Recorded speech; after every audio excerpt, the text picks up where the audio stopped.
In 1940, the Nazi government makes slaves in concentration camps forge millions of pounds. The plan is to smuggle them into Great Britain to flood the banking system and crash the economy, which could help Germany win the war. Once all the fake bills are in suitcases, they're sent out in trains. One night, the women in an important arms factory in Birmingham, England have to keep working while the city is being bombed by German planes. Today is an employee's birthday, so they sing the happy birthday song to her and even light a candle. Unfortunately, the sweet moment is destroyed when a bomb lands in the factory, instantly blowing it up and killing all the workers. Meanwhile, Tommy lives in isolation. He used to be the leader of the Peaky Blinders, the most powerful gang in England, but now he is alone in the countryside writing his biography. In the morning, his assistant Johnny informs him that their hometown Birmingham has been bombed, but Tommy shows no reaction. Johnny also shares that he bumped into a woman fleeing town and she recognized him from the old days. She asked if he knew what happened to Tommy, calling him the king of all the gypsies. Johnny told her that Tommy withdrew from this world to write. While Tommy is working on his book, he hears the phone ring. When he leaves the table to disconnect it, he notices someone running in his yard. After a moment of tension, he slams the table in frustration. He decides to go for a walk and finds a red scarf on a branch. Later, while he's writing, he reveals that lately he's been haunted by visions of his dead daughter. However, the scarf is real and he can't explain how it got there. Since the presence of the scarf bothers him, he decides to hang it on his brother's grave. In the afternoon, Tommy is visited by his sister Ada, who tells him what happened to the factory. She wants Tommy to come back and help, but he refuses because he has to deal with his mental ghosts. Ada scolds him, pointing out that he hasn't seen his sons in years. However, Tommy says he was never a true father. A frustrated Ada updates him anyway. His son Charles is on the front line in North Africa, and his other son Duke is the new leader of the Peaky Blinders. Unfortunately, he's getting the gang in big trouble, and Ada is afraid he'll be hung by the law or lynched by the locals. Tommy insists he's changed since his brother's death, so he can't go back. In Birmingham, firefighters and cops are taking care of the destroyed factory. At that moment, the Peaky Blinders arrive and the cops know they can't do anything to stop them. The gang rips off the front door and starts stealing any weapons that weren't destroyed by the explosion. The owner immediately protests, so Duke informs him that they have permission from the chief inspector of the Birmingham police and gives him some money. Since the owner keeps complaining to the officers, Duke's right hand Elijah announces that any person who tries to stop them will be identified and their families will be beaten. The factory owner says he isn't scared of them, so Duke proceeds to strike him down. His employees immediately react, so the Peaky Blinders beat them up too, easily winning the fight. Once the civilians have stopped interfering, the gang finishes taking all the weapons they can find. Moments later, Ada returns to Birmingham and picks up her son Carl before heading to the factory. However, the workers immediately call her out for daring to show her face since the Peaky Blinders made everything worse. In a pub, Duke meets a Nazi agent called Beckett, who shows him a sample of his counterfeit money. There are £350 million ready to be introduced into the British economy, and he wants to use gangs to do it. If the Peaky Blinders agree to work with him, they'll get a 20% cut, although they have to be ready for the anarchy that will follow. Beckett also says that his superiors wanted him to talk to Tommy, so a frustrated Duke shoots the window to hit the car outside as he announces he's in charge. When Beckett asks him if he's willing to betray his own country, Duke says yes, so Beckett tells him they'll have to prove it tonight. The next day, Tommy hears a noise in his house and immediately grabs a gun to investigate. On a table, he finds a note that says follow the open windows.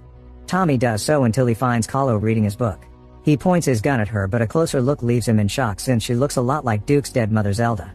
Carlo explains that she's Zelda's twin sister and that she still speaks to her in dreams and seances. She claims Zelda sent her here with a message. The twins are gypsies, and Duke is getting involved with evil people who will destroy the gypsy people. If Tommy agrees to come back and stop his son, Carlo promises to help him find inner peace. Suddenly, Johnny bursts into the room with a gun because he thinks there's an intruder, but Tommy surprises him by saying that Carlo is their guest. In private, Johnny tells Tommy that Carlo takes advantage of grieving mothers by claiming to contact the spirits of the sons lost in war. He's worried that she's manipulating Tommy too, but Tommy ignores him. In the afternoon, Duke checks on his pigs and puts some things away in his stockroom. At that moment, he's approached by Ada, who calls him out for the factory raid and asks about the pigs. Duke claims that a slaughterhouse was hit, so he's temporarily taking care of them, but Ada doesn't believe his story. Then Duke reveals he's been selling medicine, and Ada remembers that the hospital was robbed of its supply. She threatens to report him, however Duke points out that nobody can stop him. Afterward, Ada goes to see a friend who used to work for Tommy.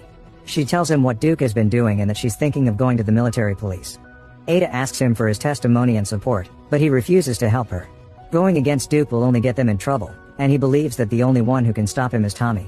Meanwhile, Tommy goes to his wine cellar and accidentally drops a bottle when he hears a noise. He has a vision of his days in the frontline tunnels during the war, which confirms he suffers from severe PTSD. In his book, He writes that he brought the war to his home. To be able to sleep, he needs to smoke. Later he's startled awake by Kahlo, who brings him the scarf and asks about his brother.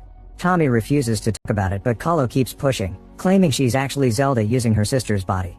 When Tommy doesn't believe her, she says the scarf was left by his daughter and that she spoke to his brother, quoting what Tommy said to the grave as proof.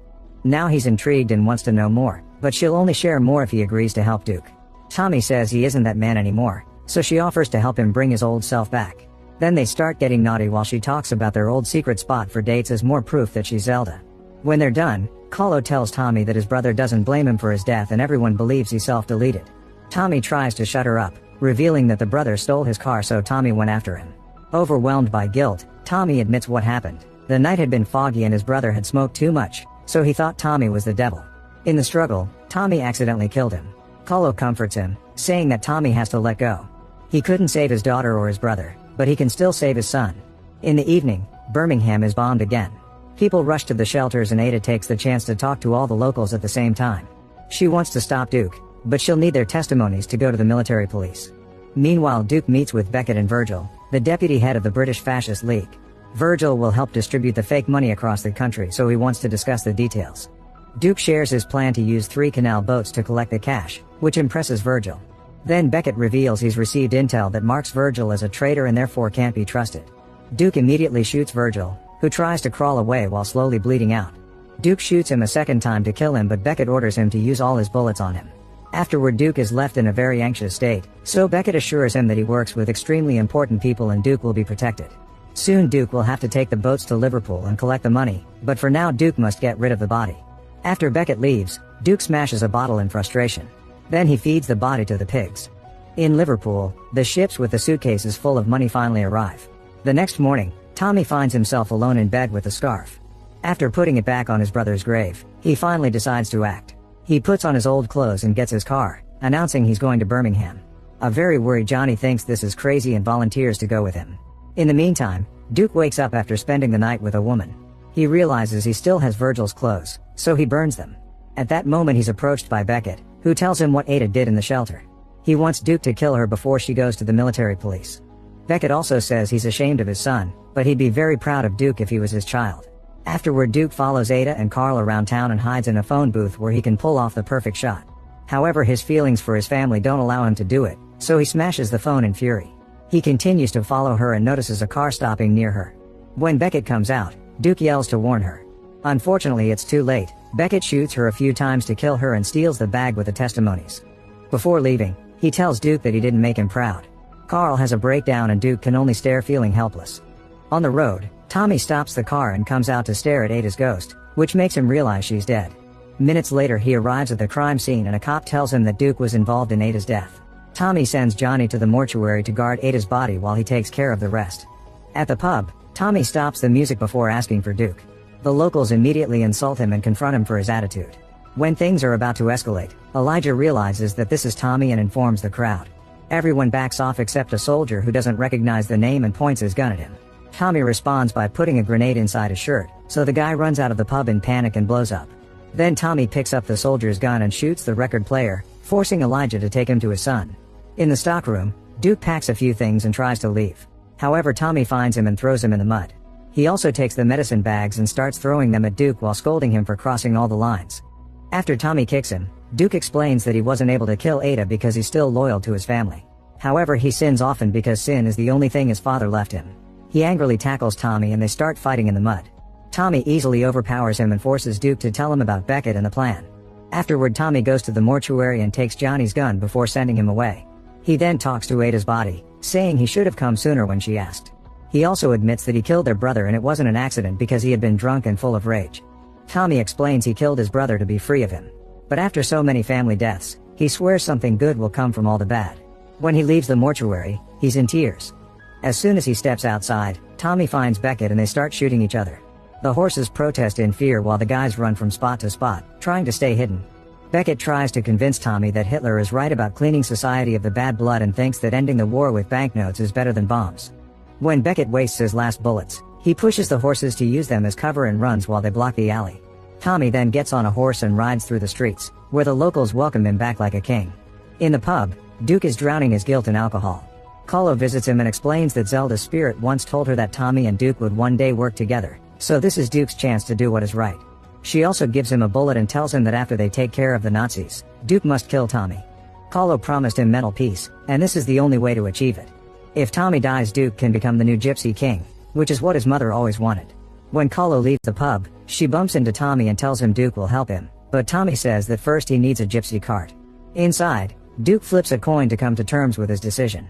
Tommy comes in and pours a drink for both of them while Duke agrees to help him kill Beckett. Moments later, family and friends gather for Ada's funeral. The body is put inside a gypsy cart with a few photographs and Tommy sets it on fire, watching the flames as he deals with his grief. That night, Duke calls Beckett to warn him that Tommy will go after him. However, Duke still wants to help, so Beckett agrees to pay him $70 million for finishing the plan. Meanwhile, Tommy is watching the ashes that used to be the cart. At that moment, he's visited by dockyard boss Stagg, who gives him all the information about the suspicious warehouse and boats on the dock. When Duke arrives, Tommy introduces him to Stagg and announces he's decided to trust his son. Then the men make a plan using Stagg's intel. Tommy wants to use the Waterloo Tunnel, so Stagg points out that it was sealed off after half of it collapsed. However, Tommy assures him he'll find a way in. On the way to Liverpool, Tommy keeps writing his book and dedicates it to his children. He mentions that Duke should be his natural heir, but tonight's mission is a test that will reveal his true nature. Eventually, Tommy finds the sealed entrance to the Waterloo Tunnel and asks Kahlo for help. Her cousins immediately use their tools to start cutting down the gate. While they wait, Tommy asks Kahlo to read his palm. She does so and only mentions things from the past, so he asks about his future.